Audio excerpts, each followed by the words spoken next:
Hello mga idol. For today's video, tuturuan ko kayo paano bumilis at maiwasan yung paglalag ng ating ginagamit na desktop or laptop. So, for today's tutorial, may tatlong paraan para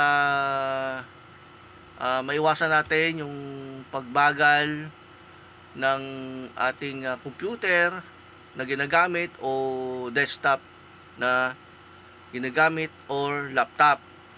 So gawin lang natin yung tatlong paraan para maiwasan natin yung ma-experience natin yung pagbagal ng ating ginagamit na desktop or laptop. So before kung makalimutan, don't forget to subscribe my YouTube channel, Kabayan Bilag, and don't forget to click the notification bell para updated ka sa mga susunod kong videos. Thank you mga idol sa support, and God bless po.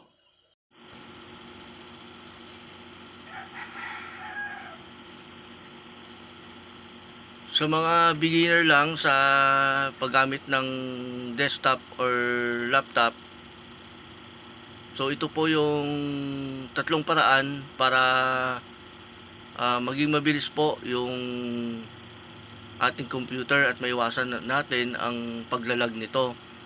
So una, pumunta po tayo sa search button. I-type po natin yung run.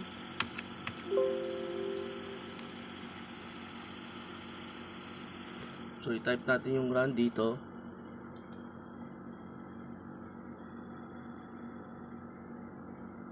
Run. So yun. And then click po natin itong run up.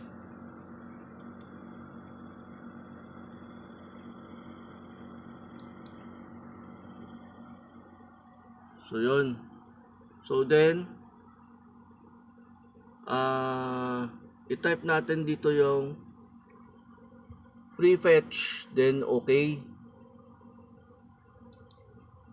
So ayan. So yan po yung mga makikita natin.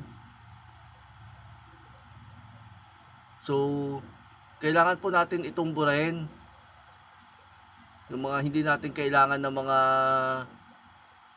mga files.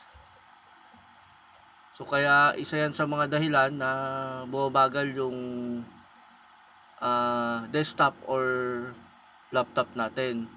So ang gagawin natin, so Control A lang, Control A.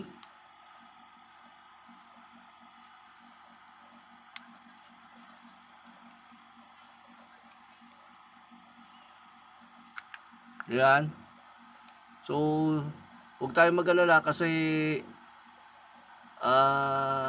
kapag in-erase natin yan, yung mga importanteng files, so hindi naman siya mabubura. So i-delete natin siya. So click lang natin yung delete. Ayan. Delete. So ayun. Skip lang, then exit. Pangalawang paraan mga idol, para hindi po bumagal ang ating computer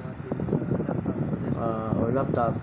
So punta ulit tayo dun sa search button, and then i-type natin yung temp%.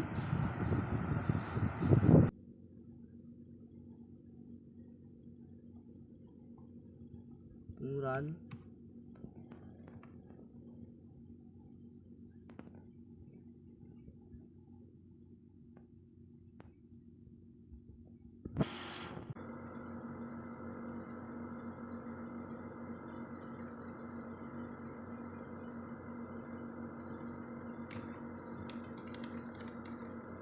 1%.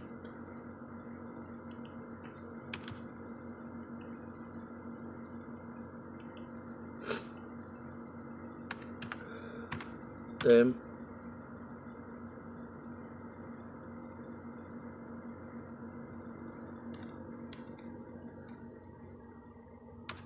So ayan, then okay.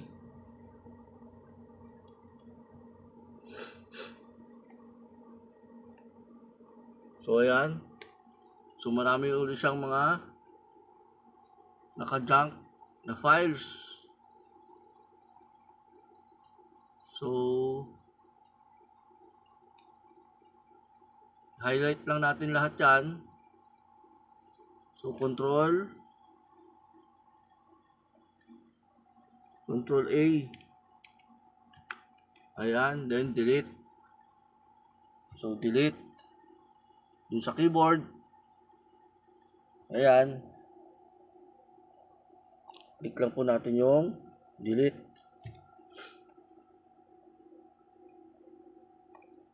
So, ayun. Then pag na-erase siya, pumunta tayo sa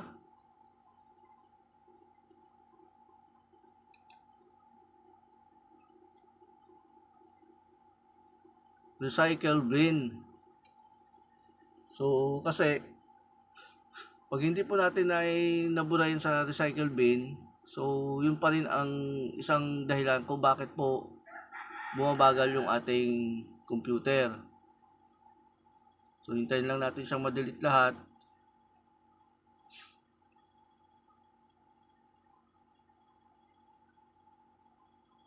Pag na-delete siya, ayun, close lang natin yon. So, tulad na sinabi ko kanina, huwag tayong mag-alala kasi yung mga file na importante, so yun yung maiiwan. Yung mga file na junk files, so yun lang ang madi-delete. Then, i-close na natin ito. Close. Punta tayo sa ayun, recycle bin.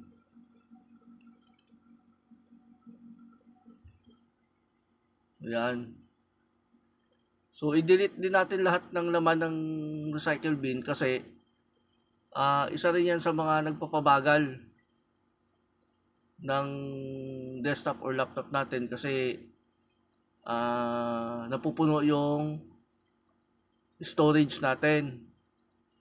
No? Ayan, ang dami. So, yun. Control A lang rin uli para control all. Then, delete. I-click natin yung delete sa keyboard. And then, ayun o. Yung recycle bin ko ay 3,852 items. So, napakarami. So, hindi naman ito kailangan. So, napupuno yung storage natin. Kaya, yan ang isa sa dahilan kung bakit bumabagal yung ating computer. Yung desktop or laptop. So, yes lang.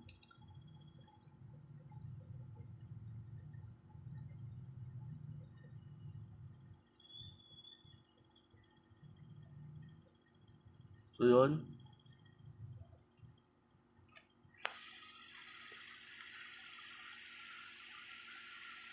Yun. Pag nabura na siya lahat, so, i-close lang natin. Okay na yun.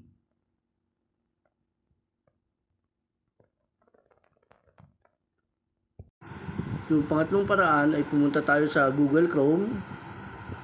Then click. Then pumunta tayo sa history.